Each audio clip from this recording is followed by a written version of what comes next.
Հայաստանի համար լավագույն սցենարը դա կայունությունը Իրանում, որովհետեւ մենք ունենանք ստաբիլ երկ դեպի Պարսից Այն Իրանը, որը եղել է մինչ այժմ։ Այո, որովհետեւ այս Իրանի հետ շատ համակտող շահեր ունենք, այսպես կոչված Զանգեզուր-Միջանցքից ավարտված այսպես կոչված Արևմտյան Ադրբեջանից։ Եվ Իրանի կողմից այս կարմիր գծերը շատ հստակ են։ Միևնույն ժամանակ այլ մեր գործընկերների կողմից sense հստակություն մենք չունենք այս հարցերի շուրջ։ Եթե Իրանը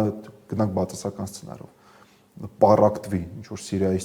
ճանապարհով գնանք, նշանակում է մենք արդեն մեկուսացված կլինենք, բլոկադայի մեջ կլինենք 75%-ով։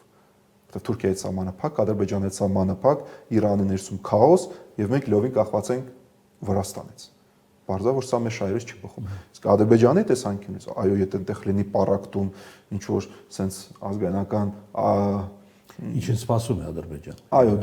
դա բացասական սցենարի իրենց համար չեն լինի, անշուշտ, ընդհակառակ, նույնիսկ դրական կլիներ։ Բայց Թուրքիայի դեպքում հակառակն ինձ թվում է։ Թուրքիան փորձում էր այս քրդական գլխացավանքից ազատվել այս վերջի տասնյակ տարիներում, հիմա փաստացի նորը կարող ունենա, եթե այս բացասական սցենարը լինի։ Այստեղ մեր սպասելիքներն, ինչպես ասացիք, տարբերվում են Ադրբեջանի հետ, ինձ թվում է։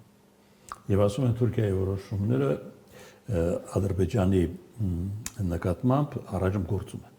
Այստեղ պիտի հասկանանք, թե ով ավելի շատ ազդեցություն ունի Ալիևի վրա՝ Նետանյահուն թե Էրդողանը։